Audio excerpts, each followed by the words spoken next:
All right, guys, I've got an interesting one here. This gate was on the ground. Property manager said that they needed an estimate to get it put back on because it keeps coming off. They keep paying handymen to put it on, and then it keeps coming back off. So what I found when I got here, number one, is it looks like originally it was installed with these. These aren't the end of the world. I mean, they're not horrible or anything, but they're not very long, as you can see. They just barely span the 4 fingers there. So they're not going very deep into this cement column.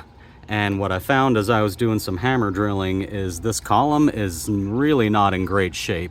My hammer drill just kind of powered through it like it wasn't even there. So the cement in there is kind of junk, which makes it make sense that these guys just kind of pulled right out. Now, afterwards, it looks like somebody came and tack welded these guys on and used these to secure it in there, which, I mean, these guys, these are nothing. Like, this is not, I'm trying to see if I can find a better one here. I don't know if y'all know what they look like. They kind of look like this. So you put that into the hole, and then when you drive the nail in, it splits the end out. That ain't gonna hold nothing, so I'm not surprised that that fell off.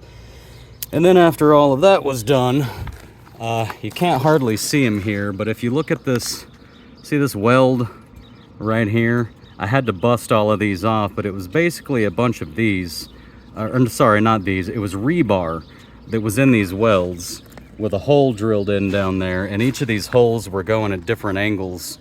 So, and the rebar itself even, you know, was just a few inches long. So I'm not surprised that this has come off every time. And I'll show you what I did was I've got these guys, which are nice and long, and I already had the holes that were left behind. Let me show you the difference here. Here's the difference in length. So I already had the holes that were left behind by these guys, and I'm not really worried about that hole being walled out because it's just this clean shaft that's going to be right there anyways. All of the new stuff I drilled is everything down here. So I expect these to hold pretty well. I put 1, 2, 3, 4 where the original 4 were, and I'm probably going to go ahead and add another one between these top 2 just to give the top a little bit more stability on this. And then here's the kit. This is my Masonry anchors kit, and it's, oh yeah, look, here's some new ones of those guys. They're not bad for hanging up, like you know, the bars over the windows and stuff that doesn't weigh anything. They're really handy for anchoring stuff into cement and whatnot, but you know, not something big and heavy like this. And just so y'all know, I gave the estimate on this because I wasn't even sure what I was gonna do, but I know it's come out many times and I knew this could turn into a full day nightmare. So I gave the estimate as $565, but I just knocked it out in about 30 minutes. So I'm gonna make them real happy and knock that down to like 300 or 350 and still have made tons of money. And let me show you one more thing.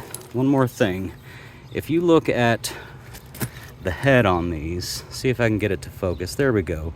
Do you see those ridges underneath the head? That's kind of like a lock nut. Once you tighten these in, when you screw this guy in, those ridges, I wish it would see it better. Let's see. Yeah, so once you screw it in, those ridges lock in place and keep it from being able to turn back out. They're not going to be perfect at it, but they are going to help with that a lot. And now the gate fully functions. Even over here, the latch just pops right in without any effort. So I'm going to call this baby fixed after I add just one more of those right here in the middle.